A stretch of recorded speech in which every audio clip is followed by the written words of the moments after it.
Welcome, one and all, to this, the 14th installment of Everfree Radio. This is your host for the program, Final Draft. This week we cover Putting Your Hoof Down, aka the tyrannical return of Angel Bunny. And I speak with the one and only Lee Tockar, actor extraordinaire and voice of both Snips and the Sea Serpent, who goes by a different name, I think. Anyway, without further ado, let's begin. Hello and welcome to another episode review here on Everfree Radio. I'm your host, Sketchy Sounds. I'm Crescendo. And I'm Moonlight. And sorry to inform you people, unfortunately Bones couldn't make it this week. He had a small time-travelling accident, but I'm sure he'll be back for next week, or possibly last week. This week we are looking at the episode number 19 in Season 2 of Putting Your Hoof Down. This episode opens with Fluttershy's house, showing her feeding her little animal friends. Quite an endearing scene. She has a lot more than I remember. She does indeed. Maybe they've been multiplying. Possibly so. I also wonder what she's feeding them.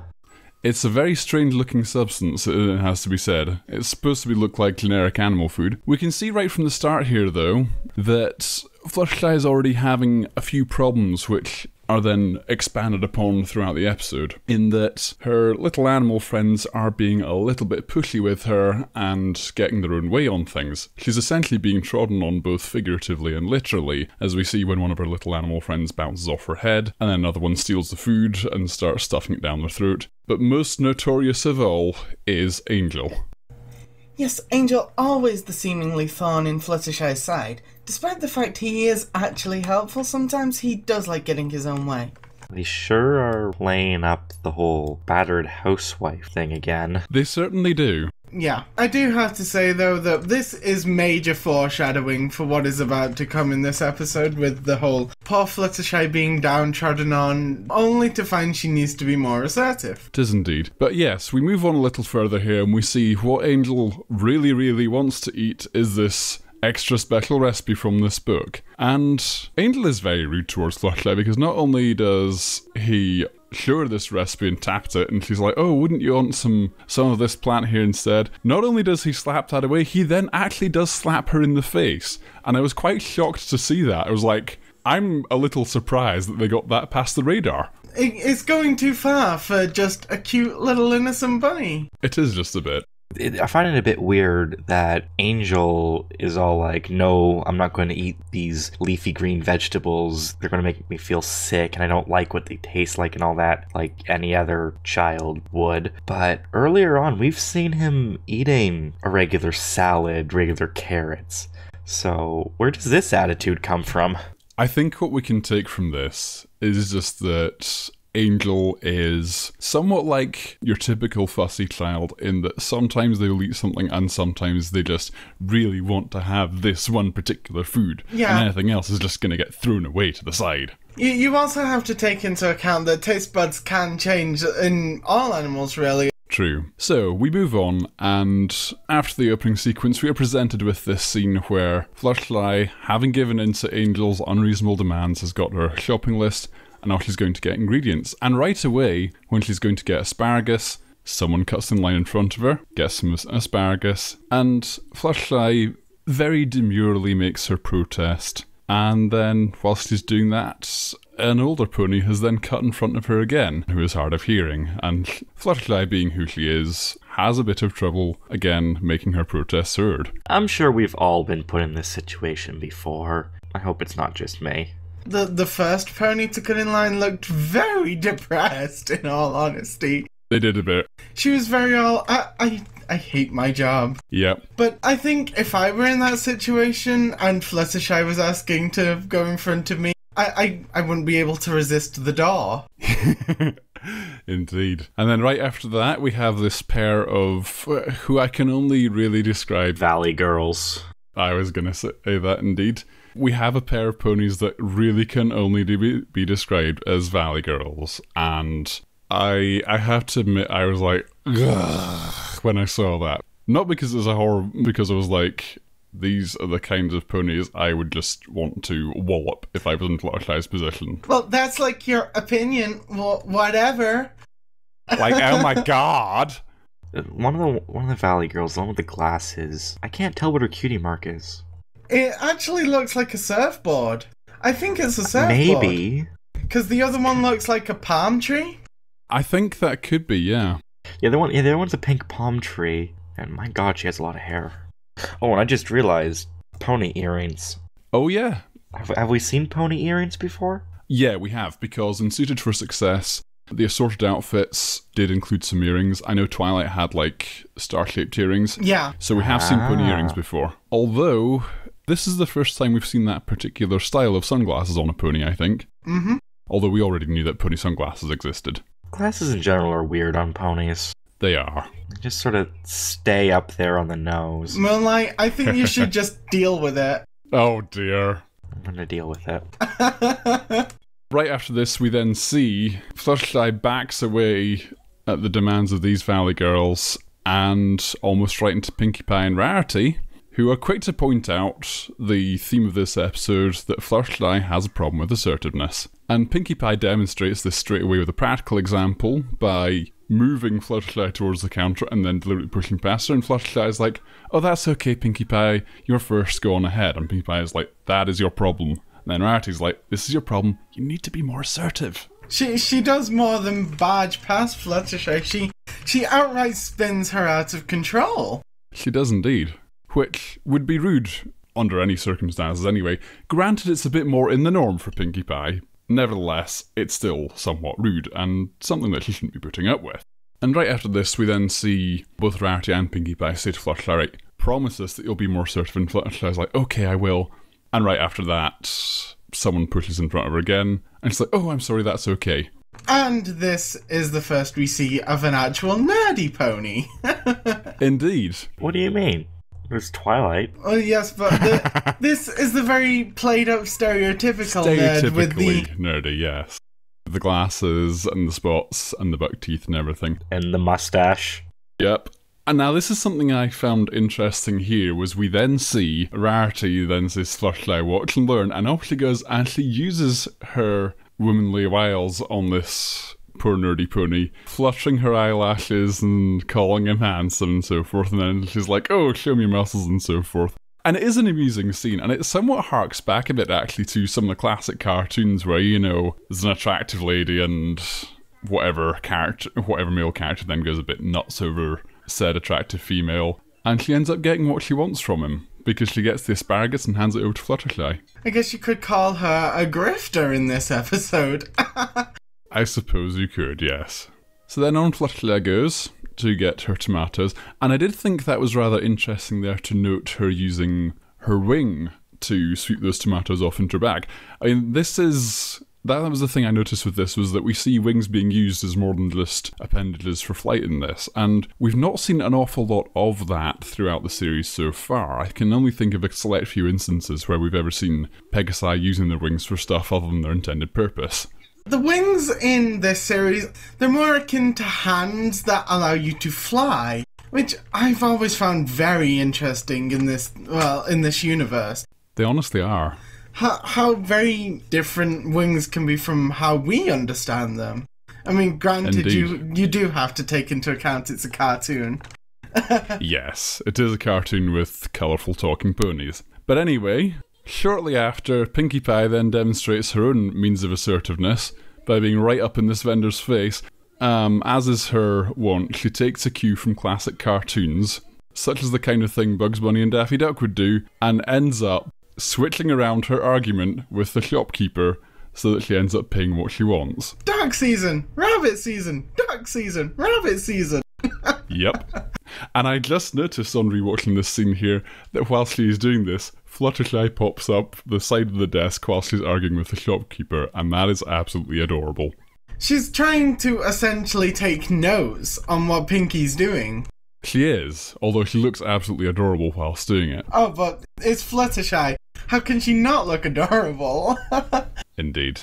So we move on, and Fluttershy and her friends are all quite happy once more about, well, they all have a little giggle, and when Fluttershy then has seen the cherry that she needs, off she goes to get that. Now, viewers, if you pause the video here, you'll note a certain familiar blonde-maned Pegasus in the background at the asparagus stand. I wonder who it could be. So that's interesting to note, because this means we have, I think we can call this 2 scenes for this episode, at least that I have spotted, where Derpy pops up, because that does appear to be her in the background there at the asparagus stand. Anyway, on Flutterfly goes to get the cherries, and she's quite pleasant in her demeanour towards the shopkeeper, but she makes the mistake of saying, I really need this. So the shopkeeper, of course, as any good capitalist business person would, takes advantage of the situation, asks for 10 bits, and Rarity and Pinkie Pie are like, oh, just be assertive here. See, the thing with this, the shop system, at least in this episode, seems to work. It's very bizarre, like, you can haggle depending on how much you need an item or how much the shopkeeper decides to put a price on it. And it's quite interesting that, because in the past what we've seen, especially in concerns to shops, is we've always seen like a fixed price.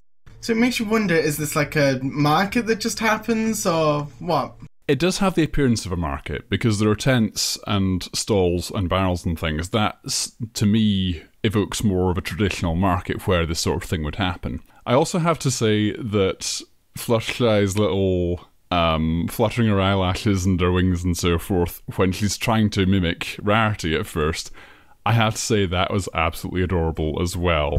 When she's all, oh, but you'll do the right thing because you're a handsome guy and handsome guys do the right thing, right? I thought that was absolutely adorable. The problem is Fluttershy seems to think that people will have the good nature about them.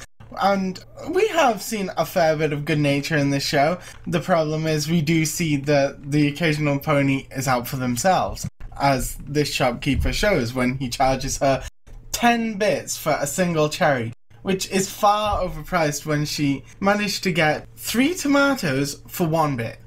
Indeed. I also have to say, I find it absolutely hilarious noting Pinkie Pie's and Rarity's reactions to Fluttershy's attempts, where Pinkie Pie promptly buries her head in the sand so she doesn't have to witness what's occurring.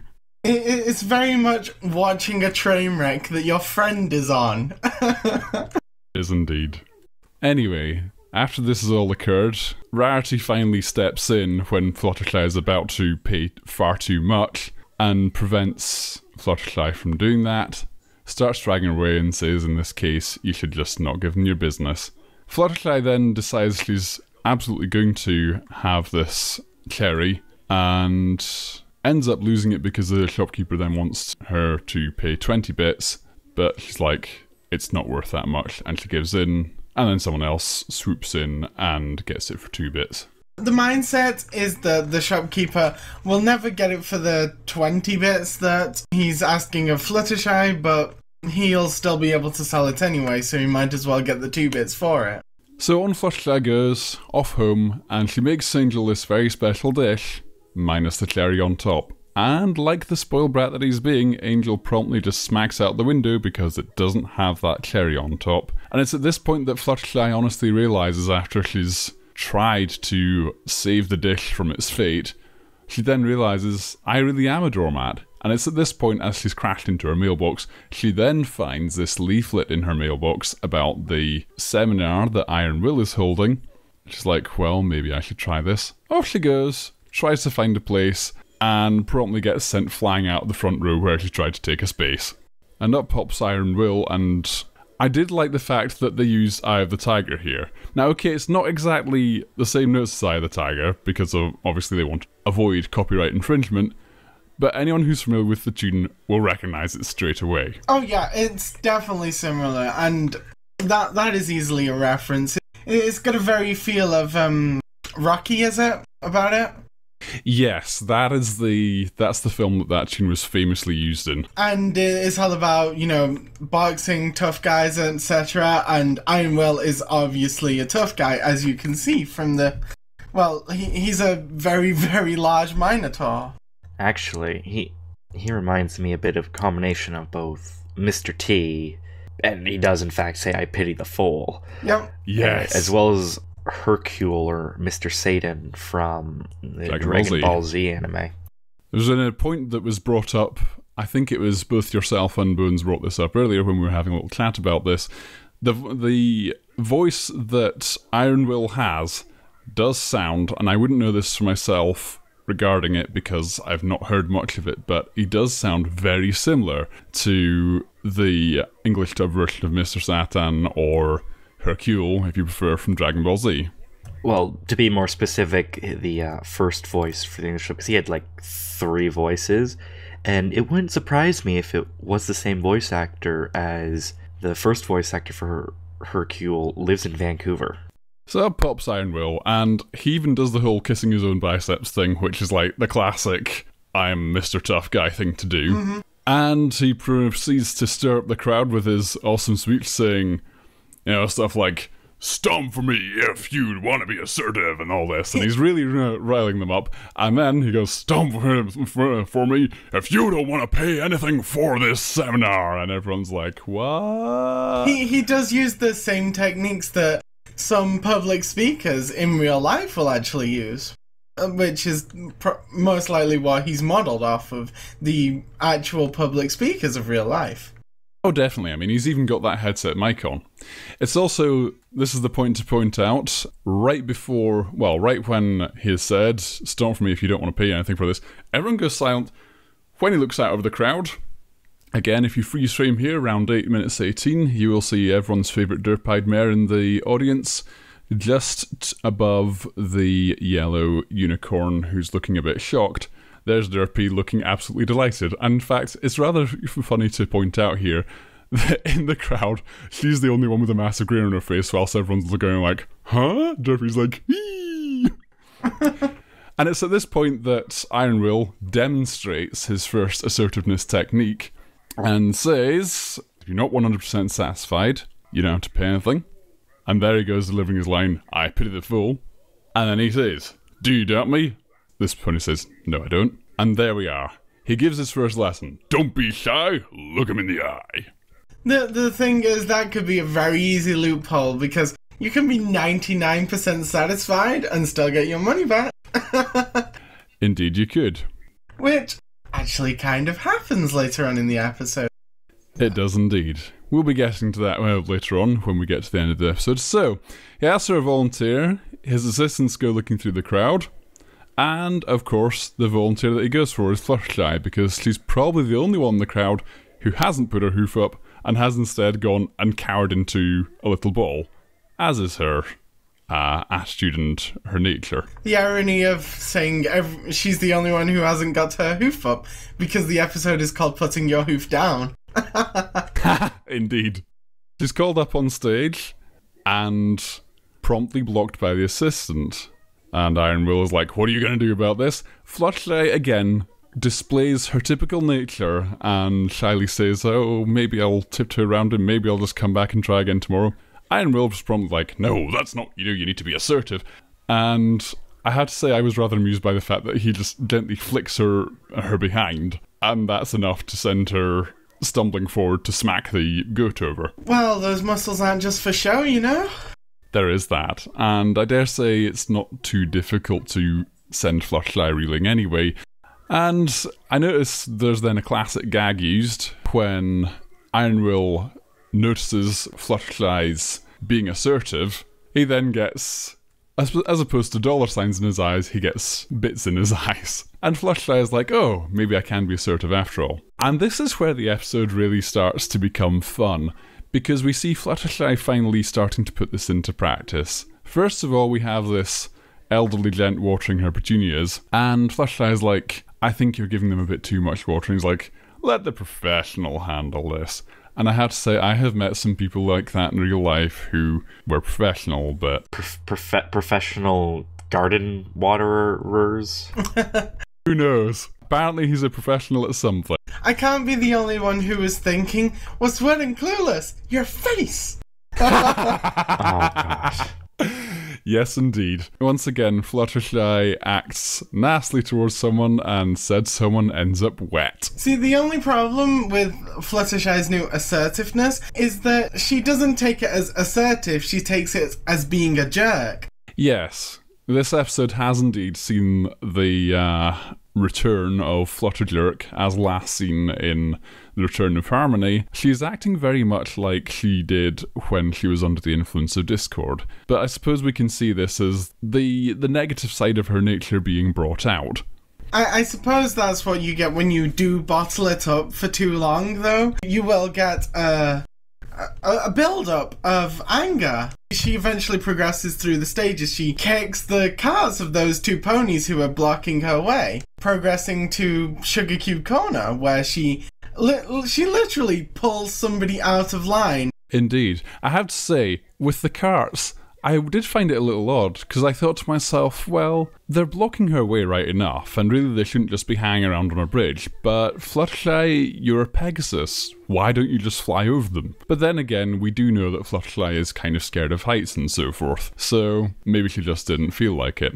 I also did find it hilarious that the two particular ponies that are blocking the way were Bon Bon, and I've forgotten the particular name for that particular pony that's with her. But once again, we hear Bon Bon speaking, and as I'm sure you're about to say there, she has yet again another terrible voice. It wasn't too terrible this time, though. I think the worst iteration was that incredible, amazing doll. I would have to say, though, that's got heavy competition with Mine's Got Rocks in it. Though it obviously is a running gag by this point with the producers that Bon Bon will always have a different voice. And it's made all the more obvious by the fact that the pony accompanying her, the one with the cherry cutie mark on her flank, has the same voice as she had last time we saw her when she'd said, I can't get this taste off my tongue. That's definitely the same voice that she has there when she's speaking. Yeah. So it's interesting to note that one had exactly the same voice, Bon Bon does not. And then as you say, we proceed to Sugar Cube Corner, and I have to say, the pony that cuts in line in front of Fluttershy does do that in a rather nasty and mean-spirited way. I mean, it's obvious that this pony knows that Fluttershy is somewhat of a pushover and takes advantage of it, because she goes and taps Fluttershy on the shoulder, she looks behind her, and then when she's looking behind her to see who did that, this pony cuts in line. Just speaking of the pony that cuts in line, she does actually quite remind me of the pony we see in Read It and Weep, barking mad, or as other people call her, Screw Loose. Indeed. This bit did make me rather happy to see when Fluttershy promptly just grabs this other pony by the shoulder, spins around, and just gets right up in her face and goes, now get back to the back of the line where you belong. And the look on that pony's face seeing Fluttershy like this, oh my goodness. Well, I mean, you would be shocked too if Fluttershy, of all people, just spins you around and says in a very surprisingly, I don't know what kind of aggressive word to use for aggressive voice.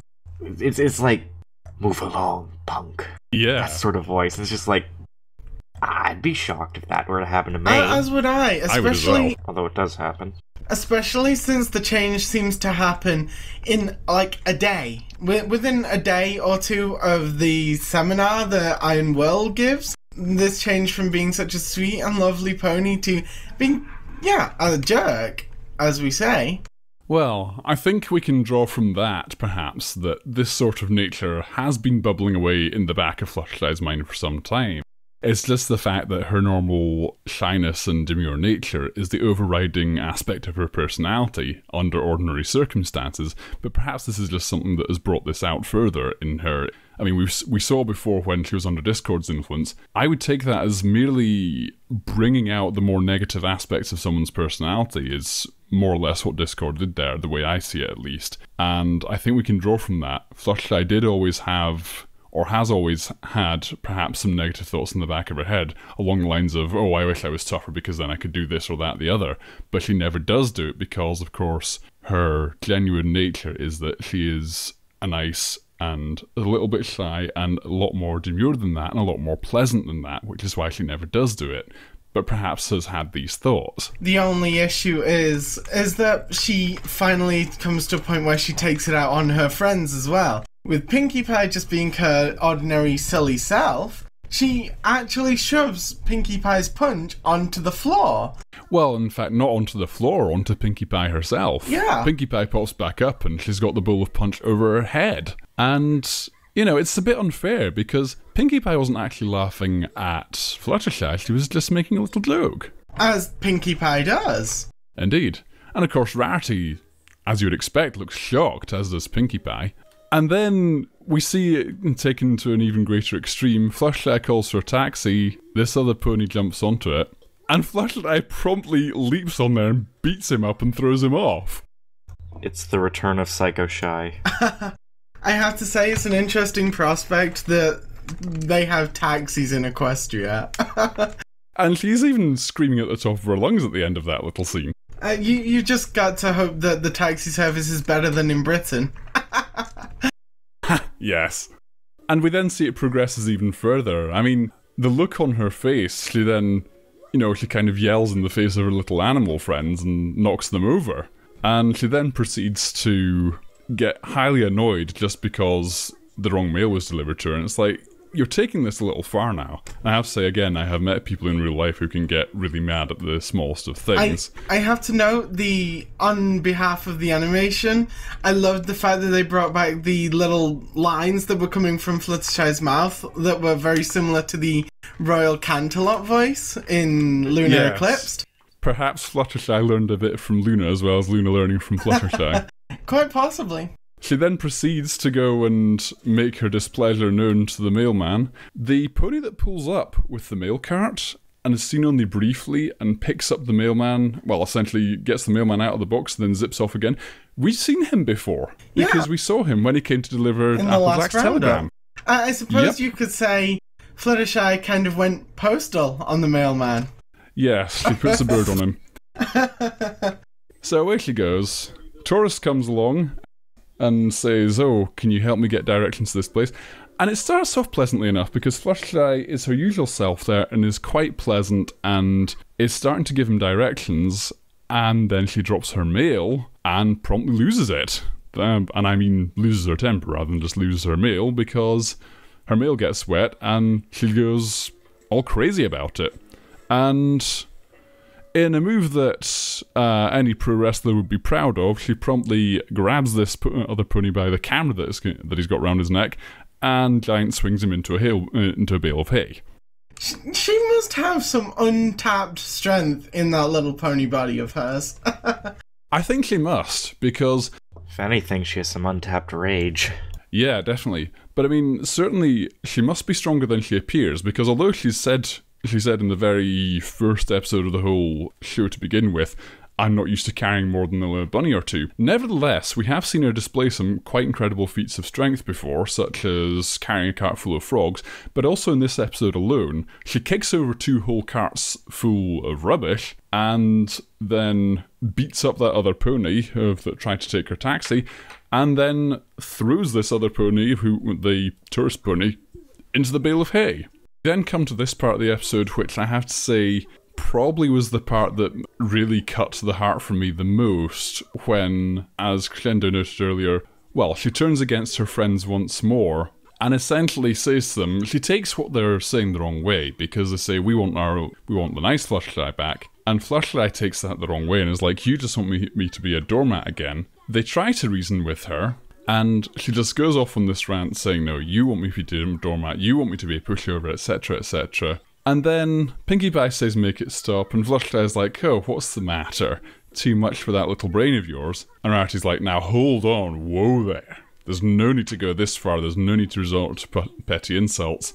And Pinkie Pie and Rarity is promptly like, Fluttershy is promptly like, well, Rarity, I thought pettiness is what you were all about, with fashion and all. And Rarity is actually reduced to tears at that. Now, granted, she is somewhat of a drama queen and can cry at the drop of a hat, but you can see she's genuinely upset here, and Pinkie Pie, as you'd expect, leaps to her defence, and Fluttershy promptly shuts her down as well and says, well, what are you worried about? Birthday cakes and party hats? That's pretty petty too. And essentially just says to them, I can't believe the 2 pettiest ponies in the Ponyville who are essentially throwing their lives away are trying to tell me how to do things. And it's like, whoa. And then you cut to the scene of Rarity and Pinkie Pie crying, and that just cuts you to the heart.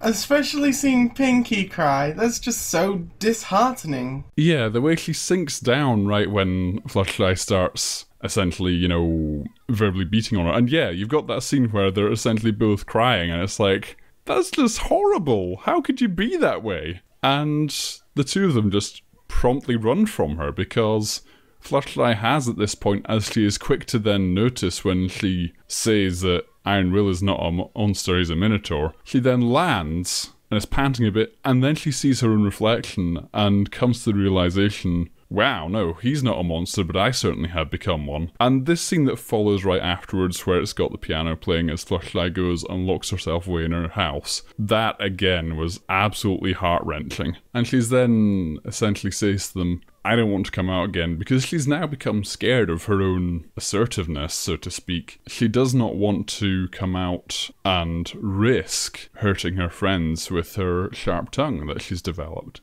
And Rarity and Pinkie Pie are quick to say to her, look, you know, it's not your fault, you just got some bad advice. You don't have to be that way, you can be assertive without being nasty. And Fluttershy's like, I don't know if I can, because I've come this far and I've essentially become this monster, and she's terrified by this fact. And you see it on her face when she sees her reflection and lightning flashes, and there's this bit of the flyer that she's torn off her mirror, and she sees herself with horns. I have to interject real quick here, because I think this serves to further the Flutterkin meme of her from Skyrim. What's funny, though, is that right after this scene, we have a brilliant fourth wall break with Iron Will. Because along he comes and says, you know, Iron Will delivers or something like that. He gives this cheesy grin and a thumbs up to the camera. And Pinkie Pie and Rarity both just look round as if to say, who the heck are you giving the signal to? See, you would have thought that at least Pinkie Pie would know, because she's the constant fourth wall breaker of them all. Indeed. But you see them both look around briefly as if to say, who is he doing this to? Because he's not looking at us. Yep. Then he actually hugs them for some reason before walking off to get his money from Fluttershy. Yep, he's like, look, I'm here to pick up my money. She's already overdue. I want to get paid. I have to say, though, I do find it hilarious that as he's going about this, we see once again Rarity and Pinkie Pie are both like, oh, Fluttershy won't be able to deal with him in her current state. So Rarity goes first to try and slow him down. And she tries the same old tactics that she used on the stereotypically nerdy pony we saw earlier. But this is where we learn from Iron Will that Fluttershy's payment is overdue. And he just picks Rarity up by her horn and drops her off the edge. With 2 fingers. Yep. And he then picks Pinkie Pie up when she tries to get in his way. And Pinkie Pie's like, well, can't you wait for a bit? And he's like, actually, I do have some grocery shopping to do. And I had to say, I found the image of this big burly minotaur with a shopping list in one hand and this dainty little grocery basket with the other arm absolutely freaking hilarious. Also, when Pinkie Pie is then in the ensuing argument with Iron Will, her neck stretching to that length is terrifying. It is. We see some more major Pinkie Pie physics breaking in this episode. I think at this point we can assume that Pinkie Pie obviously is not like all the other ponies. She is actually made of some sort of highly elastic material, because you actually see not only does her neck stretch like that, but then the rest of her body snaps up like an elastic band to where she is. It's hilarious. And then there's a further... Well, see, Pinkie Pie just follows cartoon physics. She does. Or she's just made out of elastic bands. I think she's just consciously... That would explain why she's so pink. I think she's just consciously aware of the fact that she's in a cartoon and is abusing the heck out of it for her own benefit and or amusement. Well, wouldn't you? Well, yes. And again, she uses the classic Bugs Bunny Daffy Duck tactics. And it almost works, because you see at the end of it, Iron Will's like, wait, what? Because he realises he's been duped. But then it's spoiled by the fact that Fluttershy sneezes, thus giving away her position. Although right before that, we do have to also quickly note here another hilarious thing Pinkie Pie does, where she just starts walking off on midair. Another, as we said, classic cartoon gag, further proving that, as mentioned, Pinkie Pie is definitely consciously aware of her existence. So then we have Iron Will going to Fluttershy's front door to what we assume is to break in and get his money. But instead, he tears off the boards, reaches back as if he's going to punch the door, and then politely knocks, which, that killed me, that bit. That really got me as well. He's a minotaur, not a monster. Indeed. And out comes Fluttershy, and Rarity and Pinkie Pie are both like, oh dear, this can't end well. It's going to be terrible. I do also love the fact that Iron Will just poses as he's speaking, going, I'm going to lean, mean, assertive machine. It's almost like he's trying to sell us a George Foreman grill. And then right after that, he says, I want you to pay up. And Fluttershy just goes, no. And both Rarity and Pinkie Pie are shocked. Pinkie Pie to the extent that she just topples over onto her side. Again, I thought this was hilarious. I was just like, boom.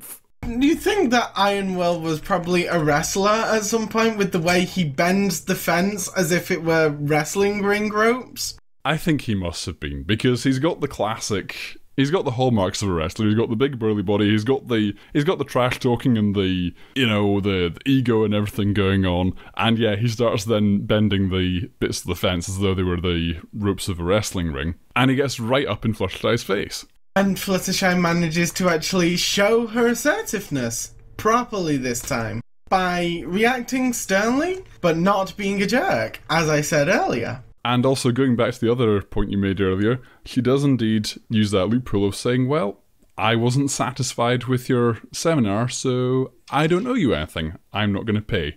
And there's again another priceless moment where we cut back to Rarity and Pinkie Pie once more, and Pinkie Pie's jaw is hanging open, and Rarity, keeping her focus straight ahead, just reaches over and closes Pinkie Pie's hanging jaw for her. We see Iron Will riding off on his goats with his picnic basket, off to go for his grocery shoppings. And we find Fluttershy finally learning her lesson. I think this has been a really good end to an episode. And not only that, we can see that even Iron Will has learned something from Fluttershy, because he goes, no means no, I'll have to remember that one for my next workshop. And off he goes, and we see the three friends are at last reunited. And we then hear Fluttershy's letter to Princess Celestia that she writes, and we also see, as mentioned, she has indeed learned to properly show her assertiveness, as we see her feeding her animal friends, and this time properly dealing with Angel the way she should have in the first place. When he's refusing to eat what she's putting in front of him, she's taking the proper assertive line that a parental figure should, and being like, eat it, and he's just stomping up and down. And then we see the return of the stare, and he promptly gives in and eats what's been put in front of him, and he actually likes it. Well, he must have forgotten somewhere along the line that this kind of stuff was actually something he could eat. So, now we come to the part of our episode where we review the episode. So, I think we should start with Moonlight. What do you think? Why do you always start with May? Come on, Moonlight, have you not learned anything? Like, be assertive. It's like... oh, fine, if you guys say so. Alright, well, I may or may not be biased because Fluttershy may or may not be my favorite pony, but I'm going to give this 4.75. Overall, I thought the episode was fantastic. There wasn't really much that there was a problem with, except maybe that I could figure out the entire plot before the episode aired, but it's not really about whether you can figure out how the plot's going to go. It's about how it gets there and how we have fun doing it. It is not so much the destination, but the journey. Exactly. Crescendo, your turn. As for me, I would have to give it a 4.5. I thoroughly enjoyed the episode. The little animation bits throughout the episode were just golden. Pinkie Pie's physics breaking, the little pushing up of the jaw by Rarity, all those minor things just made this a brilliant episode for me.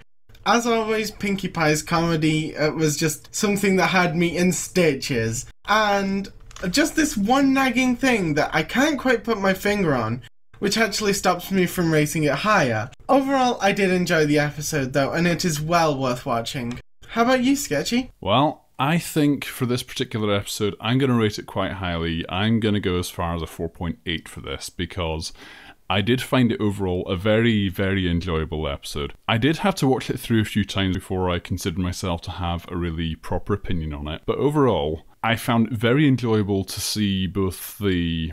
Well, to see the way that Fluttershy, first of all, was shown to be, how we could see that perhaps, although her shy and adorable nature is something quite endearing, perhaps in some cases it's a little too much and she is somewhat of a doormat.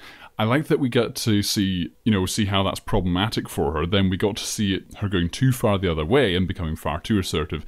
And then in the end, when she finally found that balance, I thought the pacing of it all was quite good. I also enjoyed all little comedic things that you mentioned as well. My only real niggle with this episode would be the fact that we only had, out of the main cast, we had Fluttershy, Rarity and Pinkie Pie, and I think this was an episode where the particular problem that were developed with Fluttershy could really have used input from her other friends, because it was very clear that she was becoming far too assertive and becoming far too mean-spirited and so forth. That was a situation where we could easily have had input from the other main six, from Twilight or Rainbow Dash or Applejack. They could easily have come in and put it in plain terms to Fluttershy as to what was the matter with her and what needed to change. But I mean, there's only so much you can fit into 22 minutes, and that's perhaps why that didn't occur. And it doesn't really detract that much from the episode. Despite that small issue, which I would have said, we could have used more input from the others, again, time constraints, I think, prevent that. And I think that overall, it was still an excellent episode to see all the things that went on with it, all the different things that occurred, and how it all came together in the end to see Fluttershy learning her lesson and finally getting a handle on when and how to be assertive, and that it's okay to still be somewhat of a shy and demure pony, and yet also have the guts to stand up for yourself when you need to. I think it was quite brilliant in that regard, and it wrapped up very nicely. So yeah, apart from those small issues, very good episode. Definite 4.8 from me because I thoroughly enjoyed it. The only thing, as I say, which could have been improved there would have been if we'd had input from her other friends. But yeah, overall, very good. I think that brings us then to the end of our episode review for this week. So I'd like to thank all of you for listening in. I've been your host, Sketchy Sounds. I'm Crescendo. And I'm Moonlight. We'll see you all next week for the episode review of the next episode. That's going to be a fun one, I think, folks. So stay tuned, and we'll catch you next week. Bye-bye. Before my interview with Lee Tockar, check out this new track, Daring Do, Love Me Do, by friends of the show, the Beatle Bronies.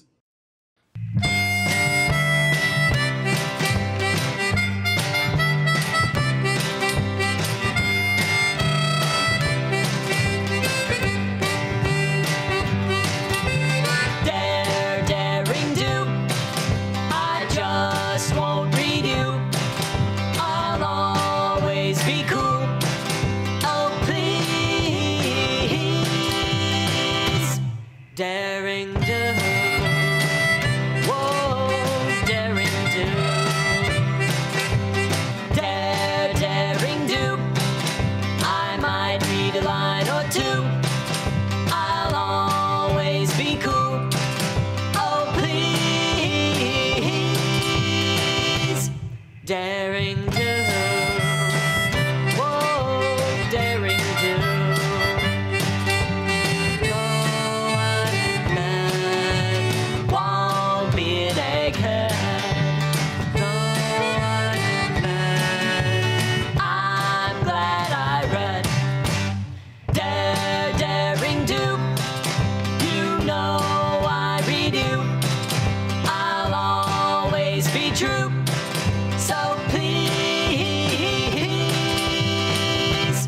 Daring do, whoa, daring do.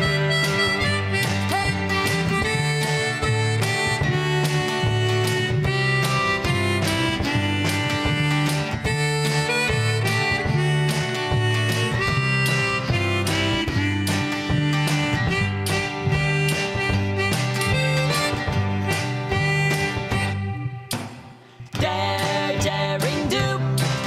Watch out behind you, they're coming after you.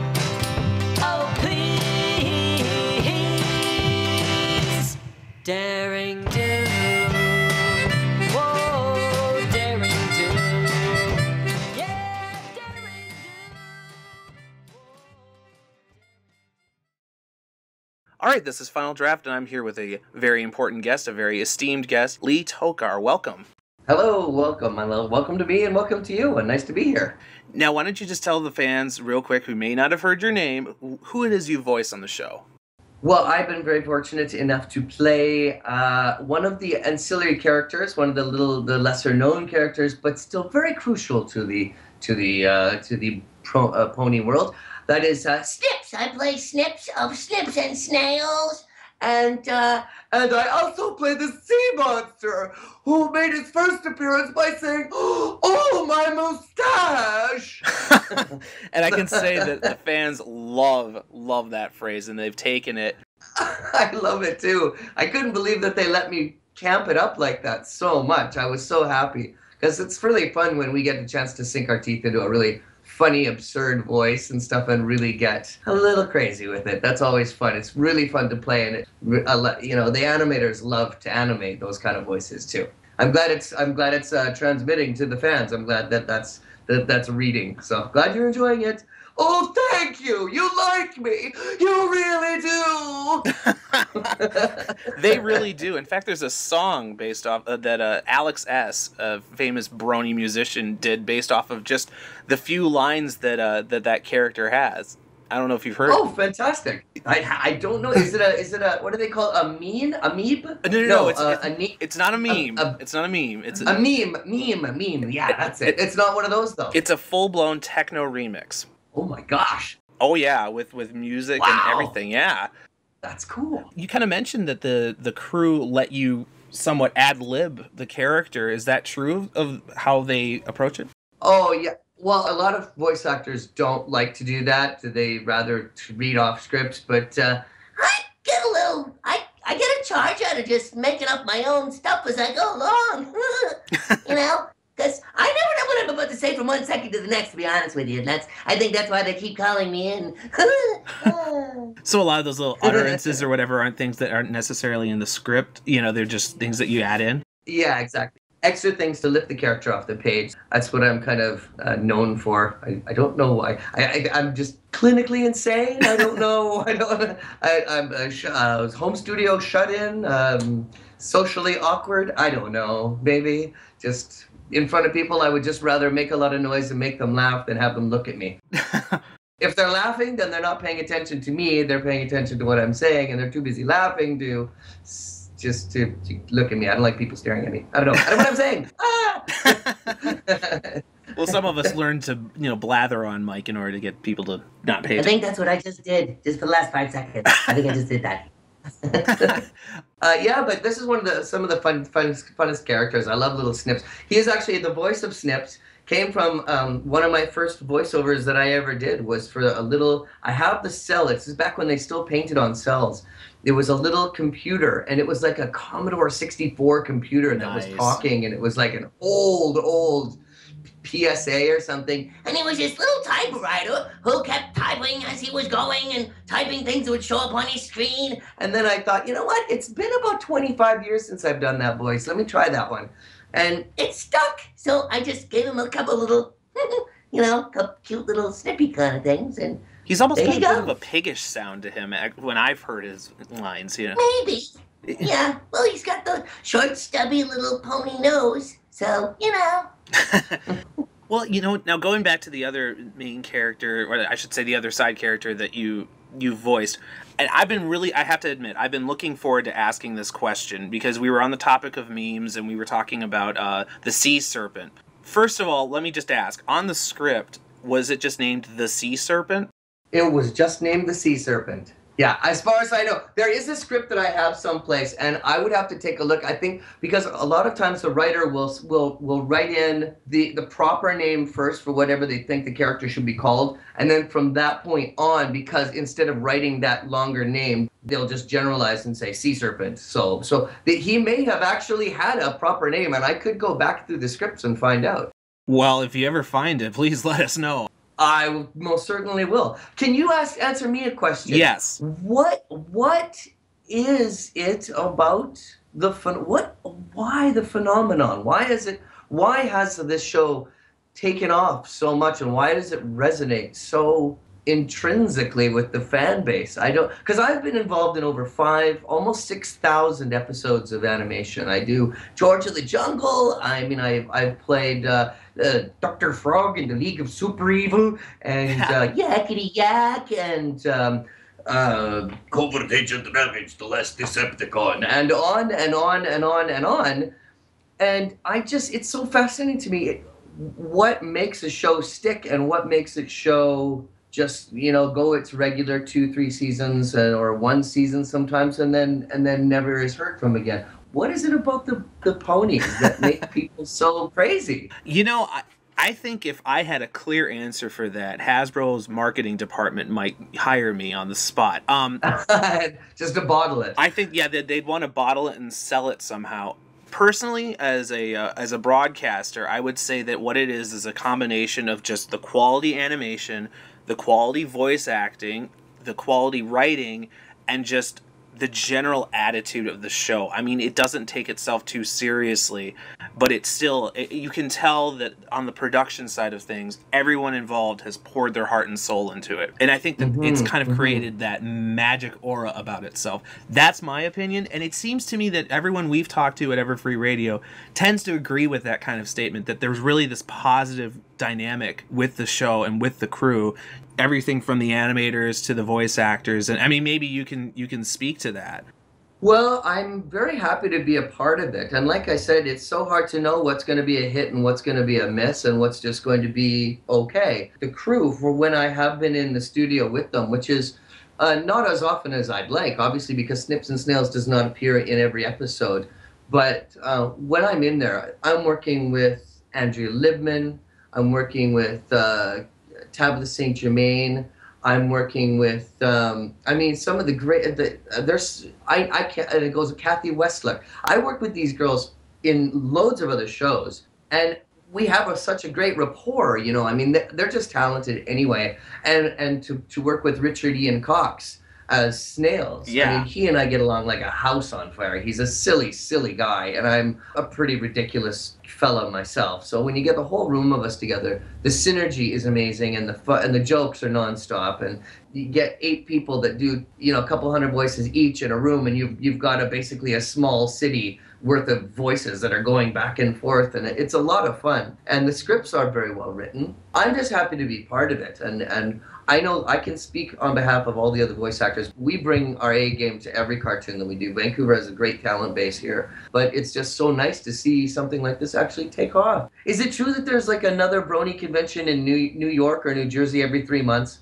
There are 2 coming up, actually. There's one in New York that's going to be at the end of June, and then there's one in Seattle, which is a little closer to you, called Everfree Northwest, that's going to be going on. I'm going to that one. Oh, you are? I'm going to that one. I am. It's going to be at the same week, on the same weekend as the Anime Evolution or Revolution here in Vancouver. Mm-hmm. But I've decided to go to the Everfree convention in Seattle instead, because I love Seattle, and that's going to be my first foray into the world of the Brony manifesto. So I'm so looking forward to it. You may run into a few of us from Everfree Radio there. We've got a similar name. We're not the same group, but I'm definitely going to be there. And so, yeah, it's going to be fun, I think. Well, please look for me when I'm there, please, because I'll be sitting at a table, like, signing stuff and just blinking hard at everyone going, oh, my God, I can't believe this is real. So... I'm gonna prepare you for this then, because I get the feeling I may be the first person to reveal this to you. I feel very responsible about it, and I know the fans listening to the course of this interview right now are sitting on the edges of their seat waiting to hear this. Have you heard what the fans have dubbed that sea serpent? Because it's kind of become a meme of its own. No, I don't. What is it? What have they dubbed him? Okay. Yes? He's got a name. And the fandom has yes, they've solidified behind this name, and it's pretty much, this is what it's going as. It came from using Google's Translate feature on YouTube. Somebody decided, as a way to try and figure out whether or not there was an official name, to turn on the Google Translate on the episode. And somehow the serpent's name came up as Stephen Magnet. Do you know what? I think that's it. I think that's the name. I don't know why. That's so strange. Somewhere along the way, I've heard that resonate in my head. Well, that's wonderful. I have a name. I think about 40 or 50 bronies listening at this moment right now all let out a collective squee when they heard that. That is awesome. It's one of those. It's one of those cool. names that means literally nothing, but just seems to fit the character somehow. Stephen Magnet. So there you go. When people come up asking for signatures at Everfree Northwest for Stephen Magnet, now you know. Now I know. I'll have to get little things because they've asked me to like sell merch and stuff, which I always feel funny about selling my autograph. But some places require me to do it so that they can take part of the money for that, or I can give it to charity or stuff. So I'll have to get up some little postcards and sign some cheap little Stephen Magnet postcards with the fantastic and fabulous Stephen Magnet. Oh. Oh, that's awesome. That's amazing. I love it. Well, okay. It's fun to do. Oh, I can tell. It really seems like you found a career that you just love to do. Yeah, you know what? I always say it's what class clowns do when they grow up and realize they don't have any their social skills. I know how to make people laugh. So it really went right from the principal's office to stand-up comedy for 15 years and then the microphone for the last 25. So Were you a class clown then? oh god, yes. Got a favorite prank you pulled, or? Oh no, just constantly, just like wouldn't shut up. Had a comment on everything. I know that feeling. Yeah. So I'm eating wine gums right now. I have a secret addiction to wine gums, which is no longer a secret addiction actually. I've never heard of those actually. They might be something. Wine gums? You've never heard of wine gums? I'm in America and we're bereft of good candy here. Oh my god. But what are you talking about? You've got jumbo-sized everything and like 25 different kind of chocolate bars starting with the letter A and all that stuff. Yeah, but they're all garbage. Come on.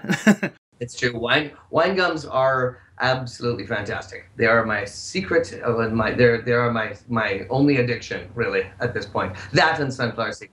See, now the fandom is so crazy that now that you've said that, the sales of that product are going to go up. Yeah, Maynard's. Oh goodness, I wonder if I can get Maynard's to give me some free wine gums. Hi, this is Snips, and I love Maynard's wine gums. Send all samples to number 28, 1917 West 4th Avenue, Victor 6 John, 1 Michael 7. I think you'd have to get that run by Hasbro first, wouldn't you? But no, oh well, I don't care as long as I get some free wine gums out of it. That's my post office box. all other concerns fall to the wayside when it comes to wine gums. Yes, so give me my wine gums. Okay, so when did you actually start with the voice acting? You mentioned you did stand-up. How did you stumble then into... There was no money in stand-up, but ever since I was a kid, I started doing impersonations. I was in talent shows when I was from the age of 6 and 7. So I did like, "Hey, ho, Kermit the Frog here, and you're listening to blah, blah, blah." And I used to do that when I was a kid, and Bugs Bunny, and, just said, "In April showers may come your way. They bring the flowers that bloom in May." And so I used to do that little, what's up, Doc, and stuff like that. So ever since I was a little kid. So I started doing talent shows, and then I started doing stand-up before I graduated. And then the day after I graduated from Kelowna Secondary, I was on a bus to Vancouver, and I started doing stand-up the following week. And I got my first weekend gig, and I just loved it. But there was no money in it. So as an impersonator on stage, there just was no money in that. So I decided to go into the Union of BC Performers, and I marched in there, and I said, "Hi, I'm your next voice coach. My name's Lee." And they're like, "Who the heck are you?" So I gave them my whole class itinerary and how I plan on teaching people dialects of the world and stuff like that, teaching them phonetically and things. And they're like, "Wow, okay." And so I started teaching for them. I prattled off about 20 minutes of voices for them, all the dialects of the world. And I was only 18, 19 at the time when I first got here. And I was on welfare and food banks for the first couple of years because, I didn't want to get a job because no one would hire me because I kept having to go to these auditions. So I took on art jobs doing graphic design for people. And then I got that job at the Union of BC Performers, and that kept me alive for a couple of years until I got so much work I couldn't teach anymore. And yeah, I started with a Littlest Pet Shop. I played Chet the Pony. I was a pony, that was my first gig was a pony, actually. Yep. It was Chet the Pony in the Littlest Pet Shop way back in the day in the early 90s, I think, or something like that. Yeah. Or mid-1990s? Yeah. Now, one thing that popped up on your IMDb was that you did a background voice or two for The Little Mermaid, the Disney film. Is that true? It's possible.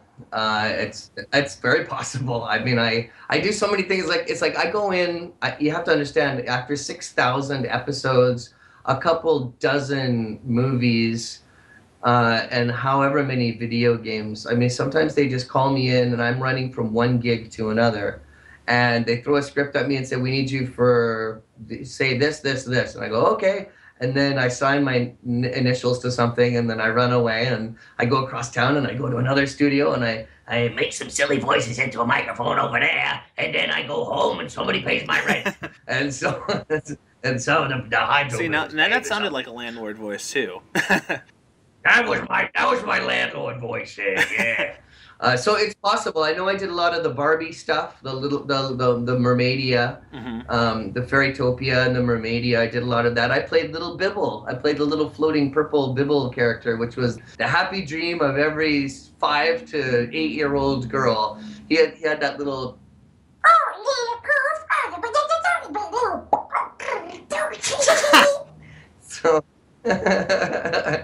So, and then I created this little Bibble speak and all that stuff, and I actually wrote I wrote his whole lexicon, and that was really cute. So that kind of fits into I thought it fit into the whole Brony thing. I thought My Little Pony and Barbie would be the same kind of thing, but apparently the Brony phenomenon transcends ageism. It's way, like, what's the oldest Brony out there? I don't know that's been pegged down yet, but I do know that there are bronies out there well into their 50s and 60s. And wow. Yeah, and I would argue, I mean, that it's more, again, the quality, effort, and just the love that was put into the show, and the morals really too as well, that really resonates with the audience. I mean, you get these shows like Barbie and Strawberry Shortcake. Those don't appeal. I mean, I can say for myself, I'm a 27-year-old guy. I never in my life thought I would be a fan of the show, ever. In fact, when I first heard about it, I thought, are you kidding me? Yeah. So it's really strange. It's fascinating to me. It's fascinating. I think it was one of those magic combinations, again, of the morals, of the quality production side, the animation, the music. It's a Studio B production, isn't it? It's a Studio B DH. It is a Studio B DHX production. And that is owned by DHX. And I know a couple of those people. I know Chris Bartleman. I know Blair Peters and Chris Bartleman very well. Very great guys. Well, they're still both with Studio B. I know Chris has more of an active role, I believe, in DHX. Well, Blair's daughter Maddie is actually one of the roles. Right. And we actually spoke to her. So I know. She's a darling. She's great. Yeah. Yeah. She is. She really is. And I know. And there's another lady that I know over at DHX. I think her name is Stephanie Betts, and she's wonderful. She's in the development part, I think. Anyway, hi to Stephanie. Hi to Blair. Hi to Chris. Hi to everybody. Going back to, your career in voice acting, it seems like you went through the standard procedure of doing many animes for a while. Was there a patch of your career where you were doing mostly Japanese animation? Yeah, I think that's sort of how you cut your teeth in this industry. I started doing some stuff. I did there was some puppet things that were coming out of Japan, Pico Pico Pong. There's so many stuff. Spiff and Hercules. These are old stuff. And Monster Rancher. I did a lot of Monster Rancher. That was fun. I played General Gohan, I think it was.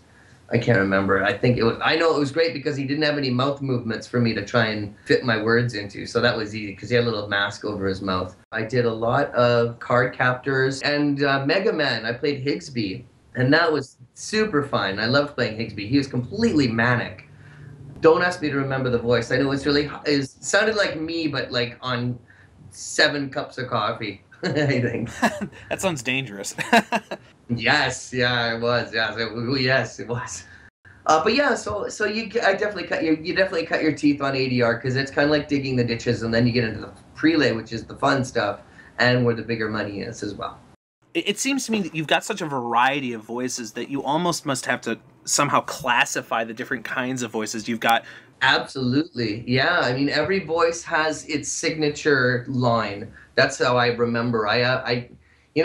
We make fun of each other, and on the A list, we make fun of each other when somebody says, "Oh, I do over 300 voices," because there really is no way to know. But really, there is a way, and you can just have one catchphrase that every. It's like when I want to do my Marge Simpson, my catchphrase is, "Well, homie, there's something about this severed monkey paw that just doesn't settle with me." That kind of thing. I mean, you every single phrase and voice has it. By the time you're ending that phrase, you should completely be immersed in that. So I don't know how many voices I do, but I've got over 400 catchphrases. And then at that point, they kind of intermingle. Like you take a dialect from here, this part of the world, you throw a stutter in, which is like a personality trait. You take an attitude, which is maybe a little nervous or a nebbische or something, or a little crazy or a tick, and then you take an age range, and so you can recombine. They're recombinates of one another at that point. But yeah, you have to keep them in order somewhere in your head, because to have just those free floating voices without it's difficult for me personally. I have to have some classification for them so that I can Rolodex them out of my brain easy. So you would say that when you want to refer back to them, they're kind of anchored in those key phrases you remember? Oh yeah, yeah, absolutely, yeah, yeah. Like Steve Magnet is, "Oh, my mustache." I mean, that's his thing. So whenever I want to use that voice and I want to make it something else, I can make him German. "Oh, mein mustache." But das ist gut, Jawohl. Whatever, or like it's, "Oh my goodness." So he sort of sounds like an Edwin, because Edwin had that voice a long time ago. Is that your main inspiration for that voice? A little bit. Edwin took a lot, yes. Edwin, a little bit of Paul Lynde, because Paul Lynde had that, that, oh. So it's Paul Lynde and Edwin, and I don't know who else. It just kind of evolved from there. When you saw the script then for the Sea Serpent, did it say that he was a flamboyant character, or was that something you brought? No. I don't believe it did anyway. I just played with some voices, and then the director, Terry Klassen, he's Uncle Terrence, I call him, and he calls me Uncle Lee. He just let me play. He lets me play a lot. We work together a lot. And he's one of my favorite directors, just because he has such a great sense of humor. So he just he said, "Well, what do you, here's a picture." They showed me the picture, and I kind of went with it. And then I said, "Well, can I take him a little further?" And Terry said, "Well, sure, what would that sound like?" And so I went way over the top, and they let me be that. That was great that they just let me It stay seems there. really fitting for the character, though, because he's so... Yeah, I mean, even though he's only got a few lines, he just really does... I mean, that voice, I think... And again, this is going to what I was talking about earlier, the magic of the show. That voice really adds to the character beyond just the words. I mean, between the auditory and the visual, it creates that image. It works so well. And I think that's why people have latched onto it. And I think that's why, Alex has made his remix of it. Oh, that's so fun! I would love to hear that. I hope We you guys got play it playing sometime. on our stream, but I can easily send it to you. Oh, that'd be great. I'd love to see that. And I must say, I mean, I'm a bit humbled in the sight of all of this this brony phenomenon, because I'm not a crucial player in the thing. I mean, when you think of Andrea Libman playing Pinkie Pie and Fluttershy and all these characters, and Ashley Ball, oh my God, I mean, so talented. Ashley is such a phenomenal actress, but not just that, she can sing like a Dickens. Oh, yes. Oh my God, she's such a... and plays flute. Like, I've seen her live 4 times now. Every time I go back to my hometown, for some reason, in Kelowna, she happens to be playing there, so I always see her playing at Duck Wallabies. Yeah, they're just so amazing, and these are the main characters, intrinsic characters, and I'm only coming in, as these little snips and a little sea monster guy. And I don't really feel like I'm all that part of it, and yet when I see these little memes and stuff come out, I feel like, oh my gosh, somebody noticed little me doing all this, and then because the show is about all of them and not really me at all. Have you gotten a lot of attention then as a result of the show? I have actually, which is strange, after 25 years of being in the industry, 6,000 episodes almost, and then this is one of the main reasons why I think it's bumped up my IMDb rating by I don't know how much, but it's certainly not hurt at all. But I'm happy for that. I mean, hey, I'm an actor, of course. I love the attention. Are you kidding me? Please. Oh, no, more. Oh, don't love me that much, But no, it's great. It's really nice to see. I just feel so humbled because I'm not a big player in it, but I'm so glad that I'm allowed to play in it, Well, but you've got your experience playing leading roles as well. I mean, you're George of the Jungle. Oh, yeah, it's true. Yeah, no, I'm very happy with my choice of careers. I've never had so much fun. And this year I'm going to be trying to make some cartoons. Ooh. Is it okay if I give a little plug, actually? Oh, absolutely. This is really kind of fun, and I'm very excited, and I have had so much support behind me, getting behind this idea. I'm starting something called Fan Built. We go to Principal Photography. It's a podcast. We have something there is. If you go to fanbuilt.com, hosted by Lee Tockar, if you go to YouTube, you'll see what it started as. It's become something different. We're going to be the Entertainment Tonight of animation, and what I'm going to try and do is get a cast. I'm going to get the old cast from season 2 of Ponies together. Oh, wow. We're going to do a whole casting. I'm going to League of Super Evil. I played Dr. Frog in that. So it's going to be an interview show, but instead of interviewing just one person at a time, I'm going to interview a cast. And so we're trying that. And at the same time, the reason why it's called Fan Built is because I am actually making a cartoon built entirely by you, the fans. So what I'm doing is I'm getting all of my favorite voiceover actors from around the world. I've got submissions from Britain, Los Angeles, New York, Toronto, Brazil, everywhere you can think of. And they're going to be sending me 1 minute or less of their funniest stuff. I wrap it into something called ONUR Radio, brilliant programming for a nation full of geniuses. ONUR. So it's ONUR Radio. I take that, and then I'm going to be going to animation schools all over North America and Britain. And I'm giving the animation classes something to animate. Well, you don't have an animation, you don't have a project for your animation, for your final product or your final, what am I looking for? Final exam or a final whatever. So I'm giving, because animation schools notoriously have nothing for their students to animate. So I'm going to go to them and say, look, how'd you like to animate some of the best voiceover artists in the world? Oh. And make a cartoon out of that. And then they're going to submit them back to me once they're finished.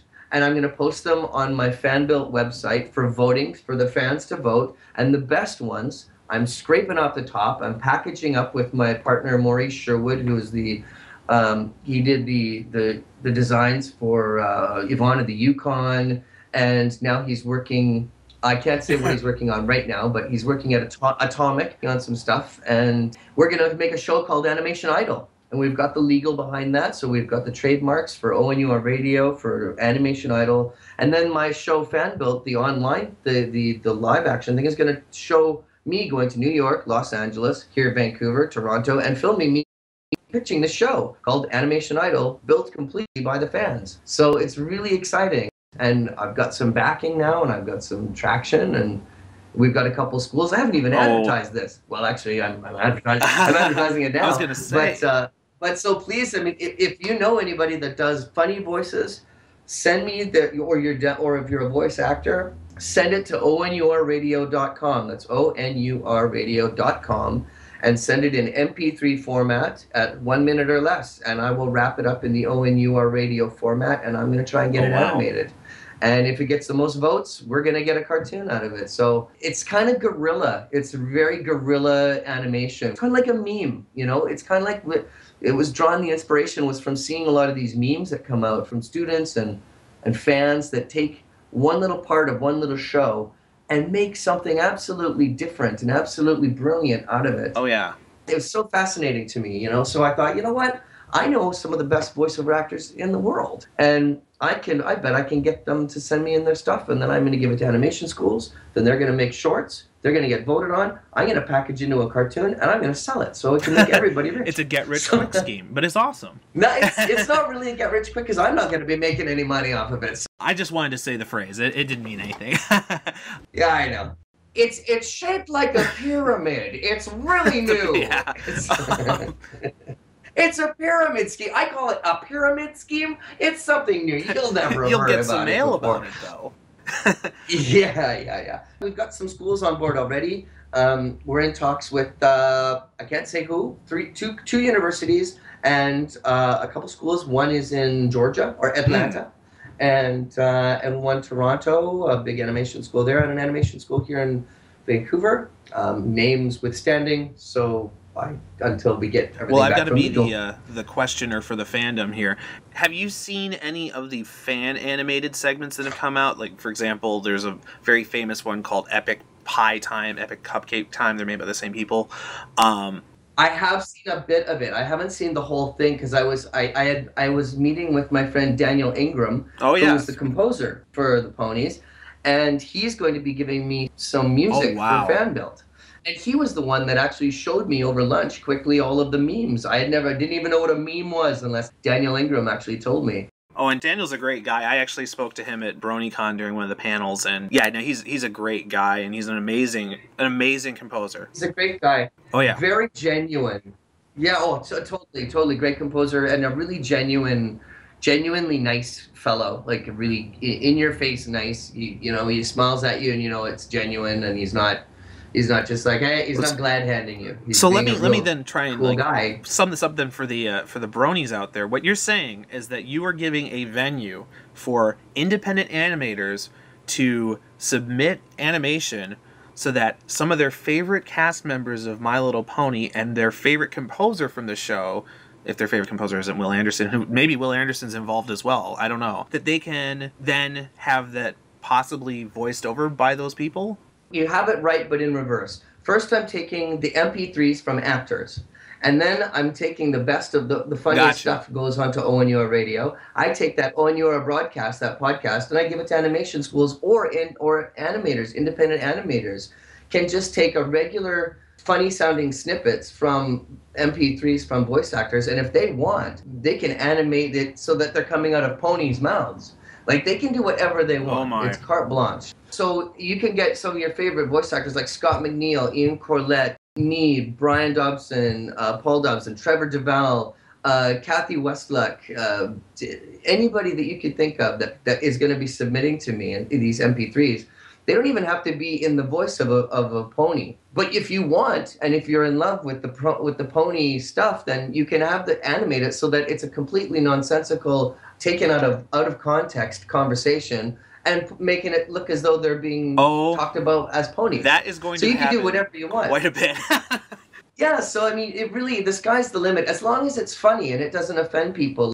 We gotta have to monitor because the internet, God love it, there are some very strange people out there that have a different sort of sense of right and wrong, and I have to watch for that because there's going to be kids coming through my website, and I'm a children's entertainer first and foremost. We have some Adult Swim section stuff, and that's cool and that's fun and fine, and I don't mind that as long as it's not lurid or lewd or obscene. I mean, the sky's the limit. The main thing is keep it funny.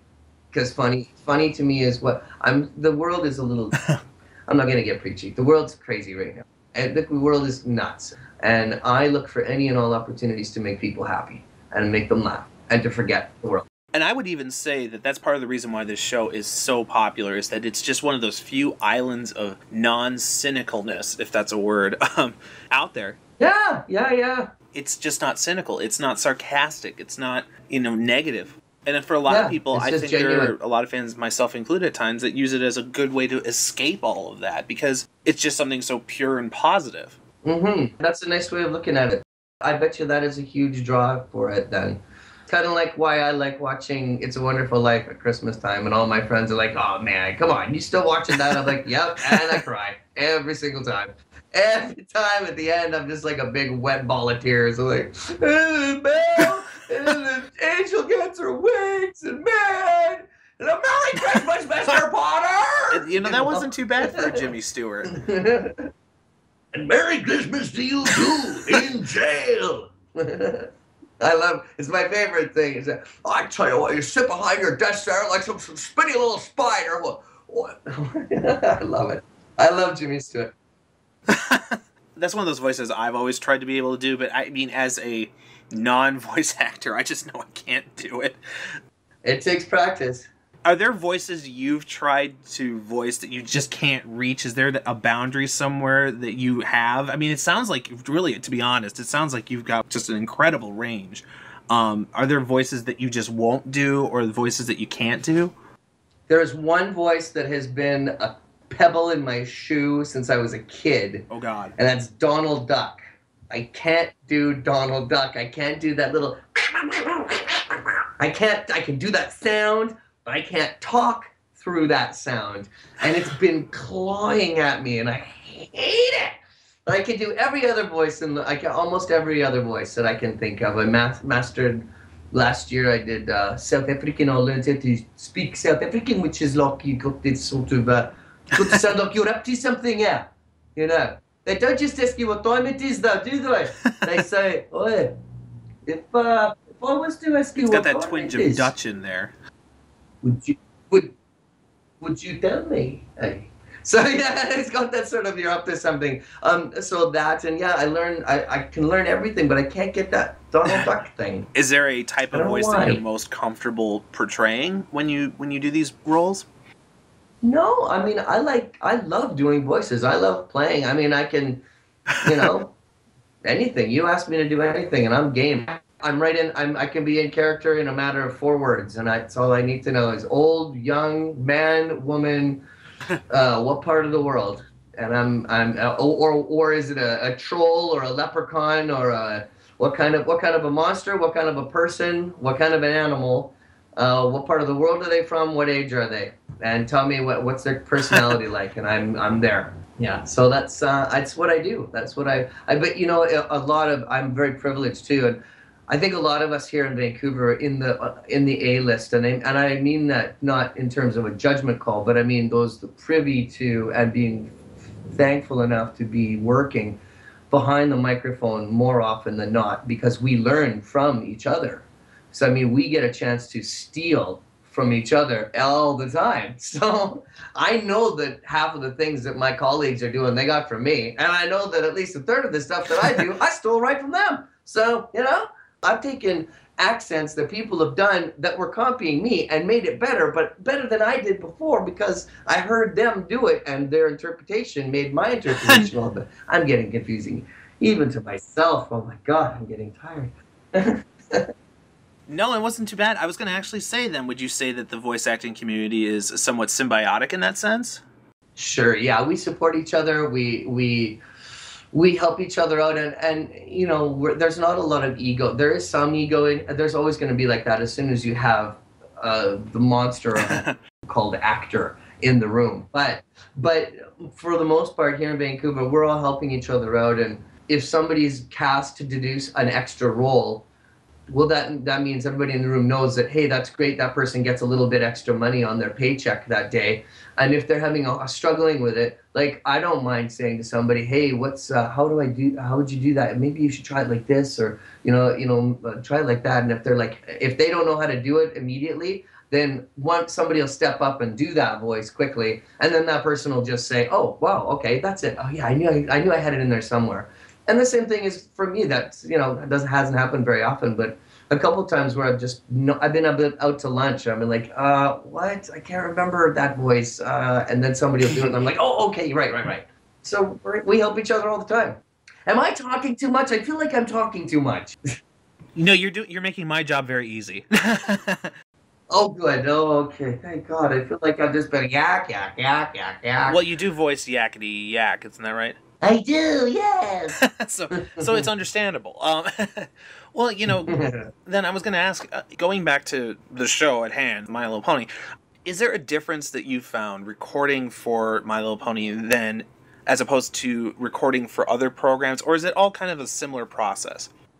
It is a similar process, but the energy in the room is really great because of the aforementioned actresses and actors that I get to play with.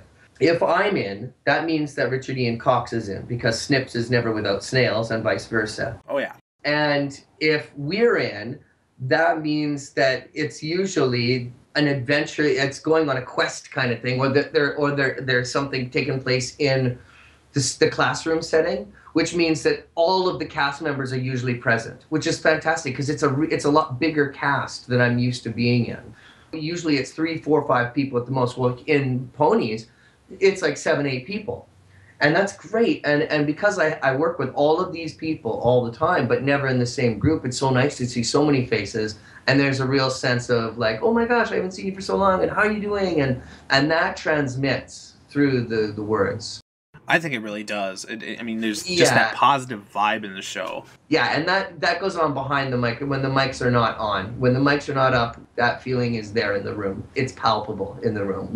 I truly am very blessed.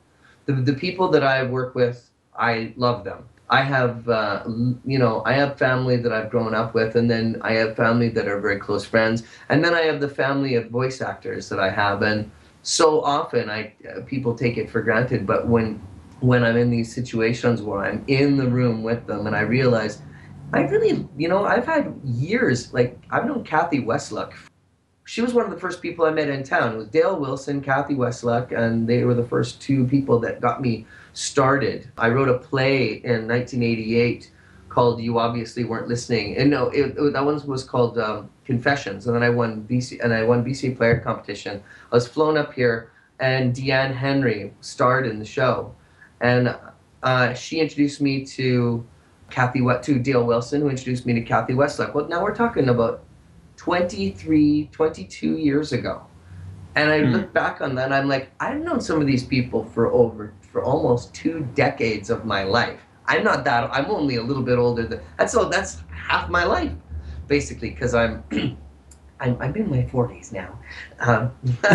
But you'd never know it by listening to me or looking at me, because I moisturize. But these are great people, and I just, that really does come across, especially in Ponies, because there's just so many more of them in the cast than I'm used to seeing in my everyday cast. So, and we spoke to Kathy Westluck last week, and I mean, she's just amazing. She really is. She's so fantastic. I mean, there's nothing bad that can be said about that. She's just that person. She's just a genuinely kind spirit. I would agree that, yeah. I think she has it as like so many of my very good friends, they have it as their personal spiritual mandate to make people happy as a matter of spirituality. I like to make people happy. And I think that a lot of voice actors and a lot of people that are like that are all too aware of the sadness in life. Like when you do many different characters, you do the sad ones too. It's a kind of a schizophrenia, but it's a very controlled thing. And so they're very gentle spirits that try to make the world a better place for other people, in spite of the fact that the world is not a nice place for other people. So people that are just genuinely kind and good and want to make people laugh and smile and forget the world for a while, those are my favorite kind of people. As it happens, those people happen to gravitate towards being very talented voice actors. I don't know what it is about the psychological makeup about those kind of people, but I'm lucky, and they are my extended voiceover family, and they're all great people, and many of them are in the cast. Yeah, I've noticed a lot of that crossover. I was going to ask then, are there any sad characters you've portrayed that really stick out in your mind? Any characters or roles like that? No, not really. I mean, cartoons are not generally speaking for the purposes of sadness. There's a few times where there's been a character arc in a story where the character has to go through an area of sadness along the storyline. And so during those few lines where you get to speak as that character, you're deliberately trying to pluck at the heartstrings of the people that are listening. But it always ends happy. I haven't played a character that is genuinely sad and more morose. And that's just the nature of cartoons. Cartoons aren't there's the news to listen to if you want to be sad.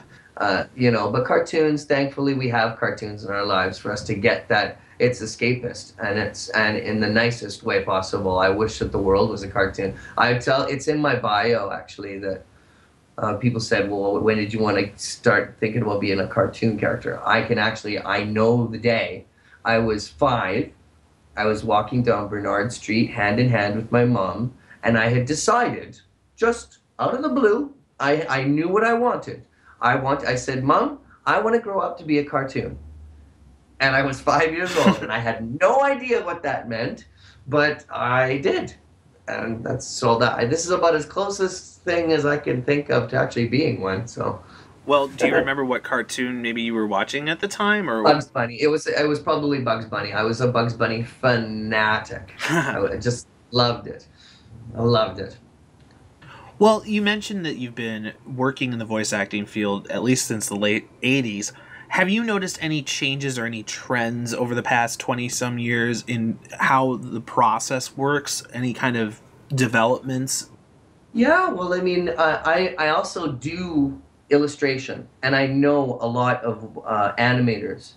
So I'm one of the crossover people, voice actors, that's trying to be a producer. So I know a lot about animation and what goes on. I know that 2D has been replaced by Flash.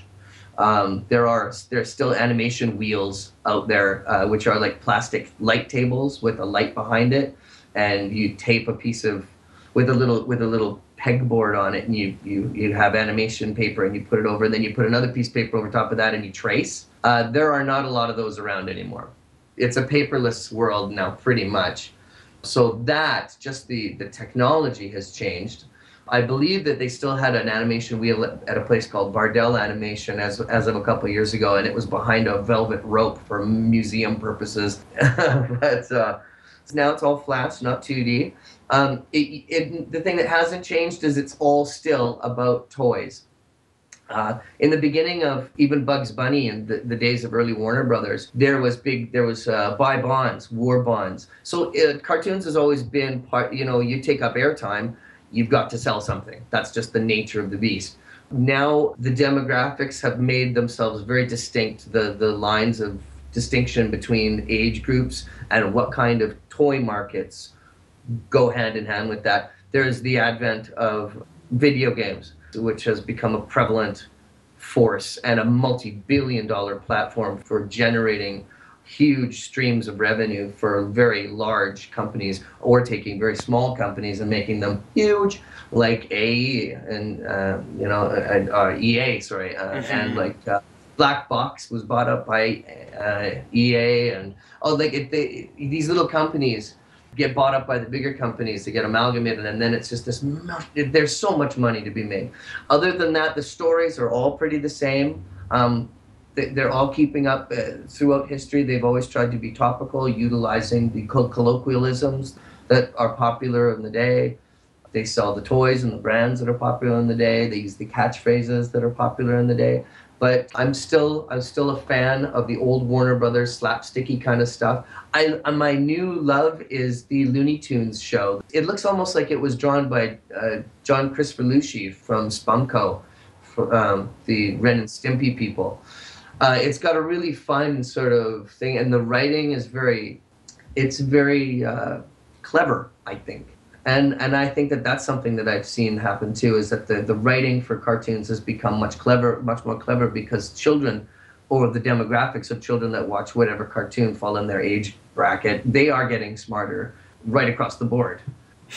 Because yeah, that's what I've noticed. So, but I still feel like I'm talking way too much. I'm just opening my head to you and just like babbling. You know what? No, it's great. It's great. It really is.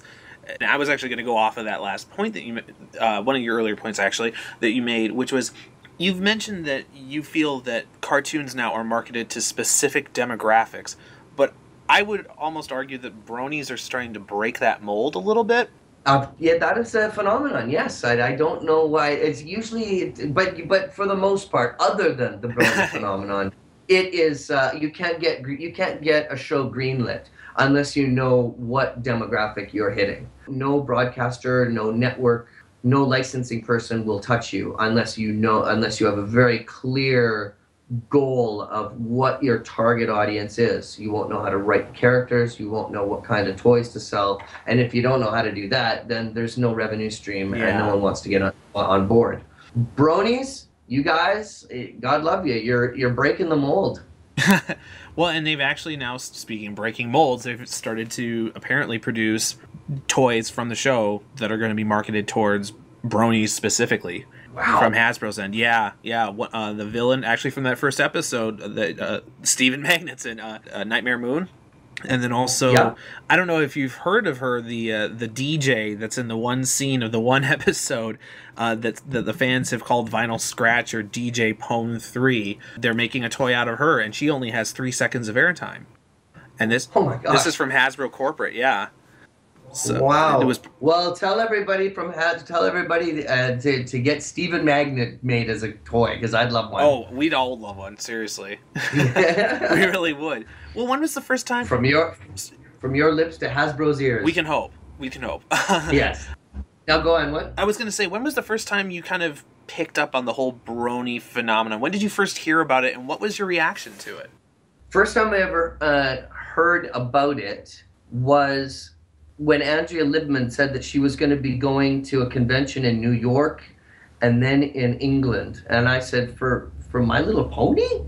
And she said, yep. And then everybody that was there in the cast, like, oh yeah, I'm going to go to this con and that convention and this brony convention. I'm like, what are you talking about? What is... No.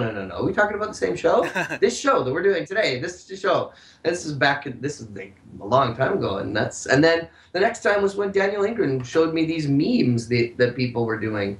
And I realized that this is obvious. This is more than just a passing fancy. This is a preoccupation and a lifestyle for people. Yeah, it's. I would say it definitely has consumed some of our lives. No, it's wonderful to see. Once the brony movement was brought to your attention, did you kind of poke around online and try and maybe dredge up some more information for yourself as well? I mean, are there any sites that you visited, or? I hit YouTube right away.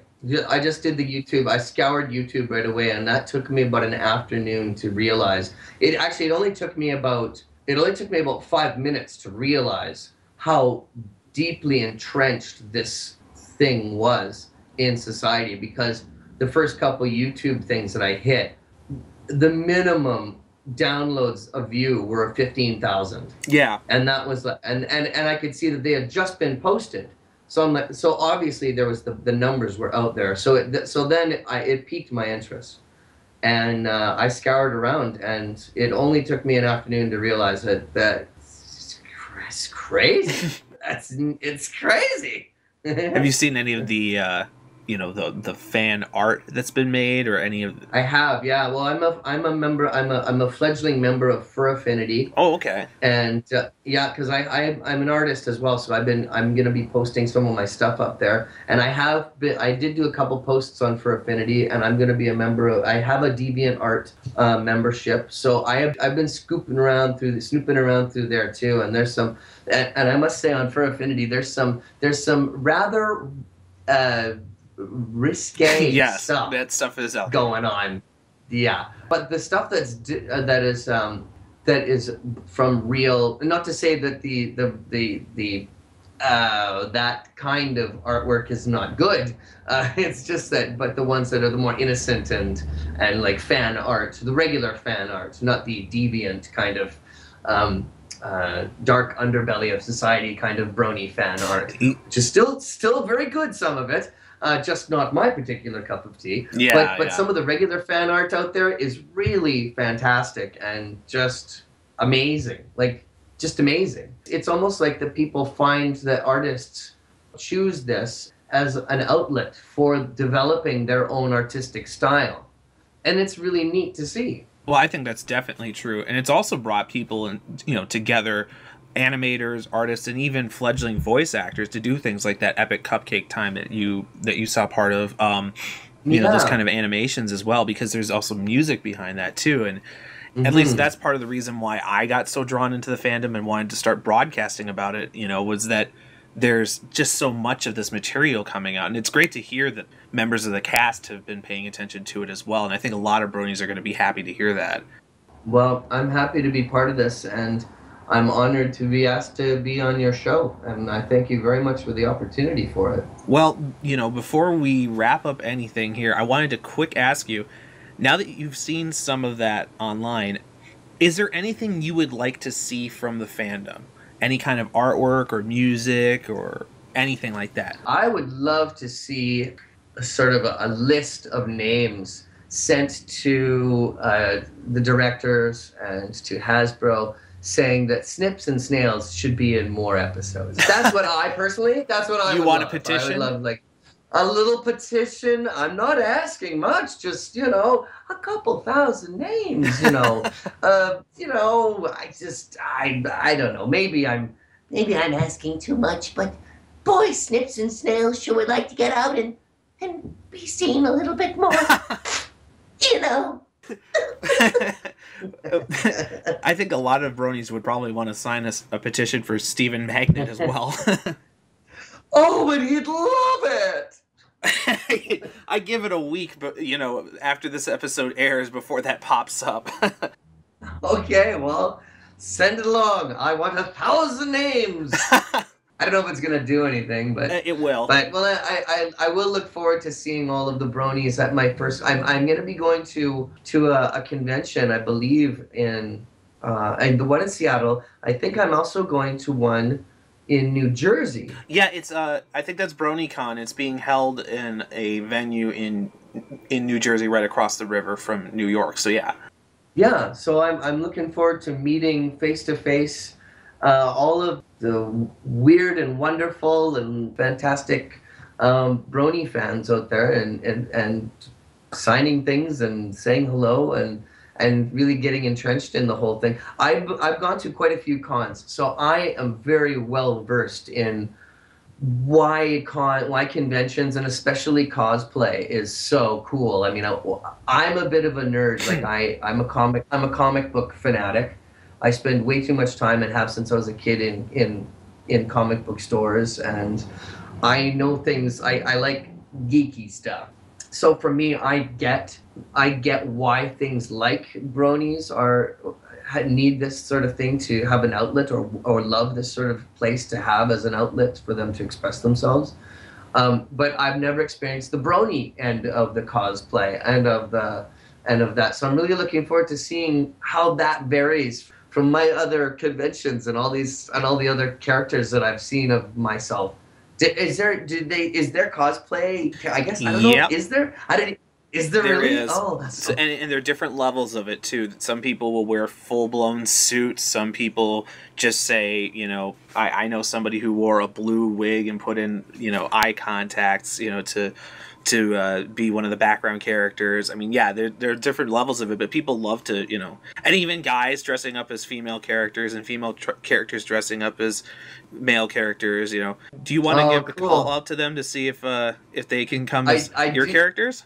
I would love it. Here's a shout out to all the Bronies. I would love to see you come as Snips or as Stephen Magnet, and whoever comes as either, I will. And if they say I heard you on Everfree Radio, then I'll give them I'll sign something for them, and I'll give them one MP3 of my voice as one for their ringtone. Oh wow. I don't think anybody can pass unless it it's up. more than 300 of them, then I'll just have to do one blanket one, and they can There all will just be have a it. legion of Snips. A legion of Snips and well- Stephen Magnet marching through those halls.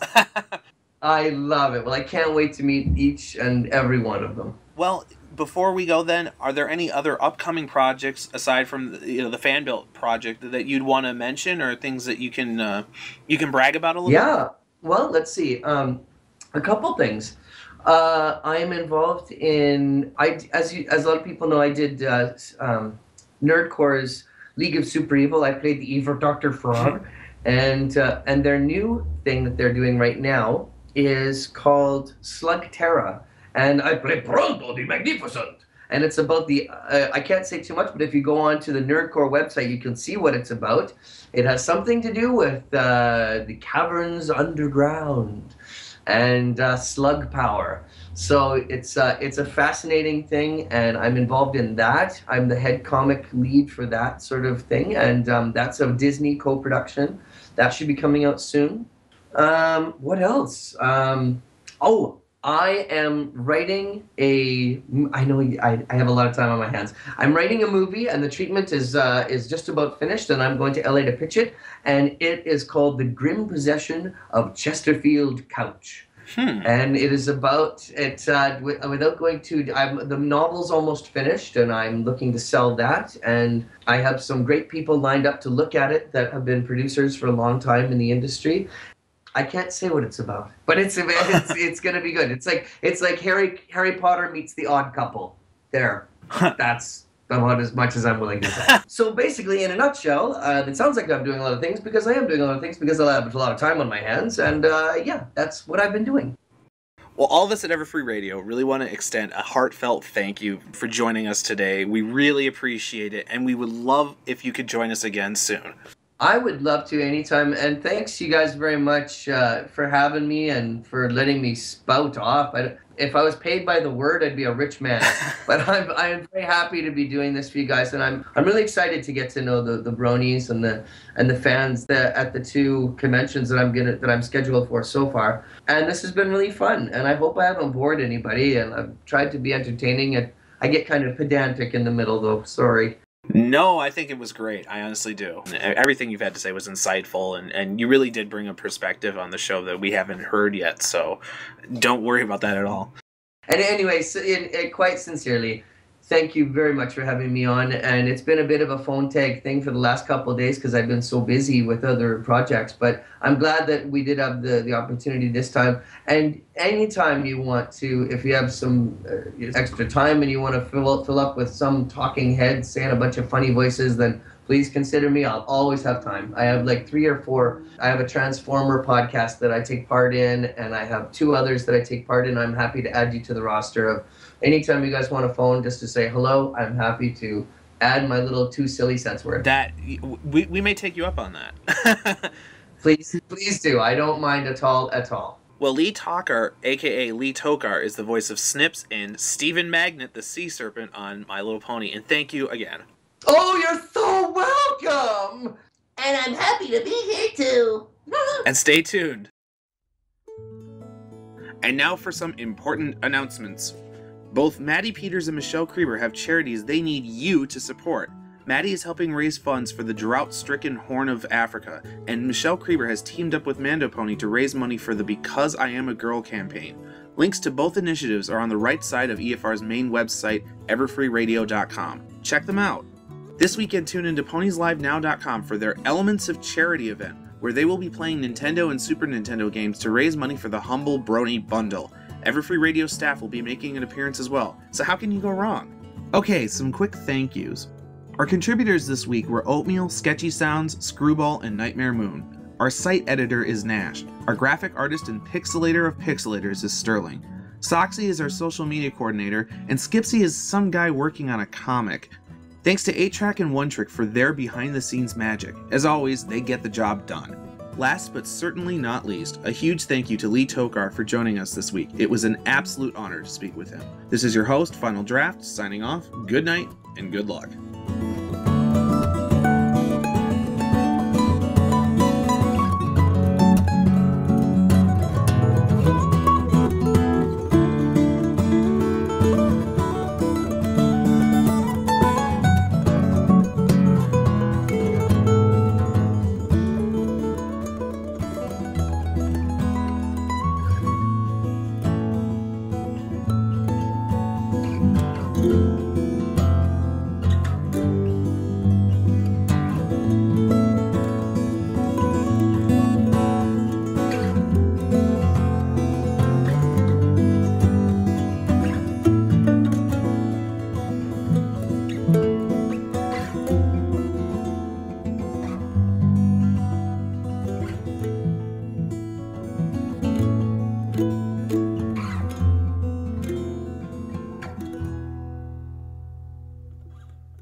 And now, Lee Tockar listens to Alex S. featuring Stephen Magnet. What a world. Lay it on me! What a world! What a world! Excuse me, sir. Why are you crying? Well, I don't know. I was just sitting here, minding my own business. This tacky little cloud of purple smoke just whisked past me and tore half of my beloved... Daddy! Oh, what a world! What a world! Daddy! Oh, what a world!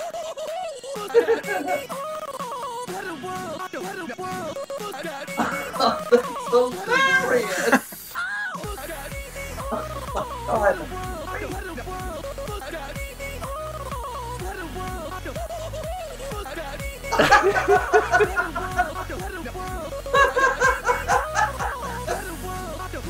Oh, I feel like Cher.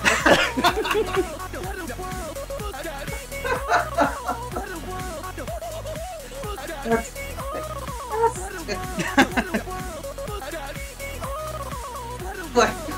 oh my god, I'm like Cher!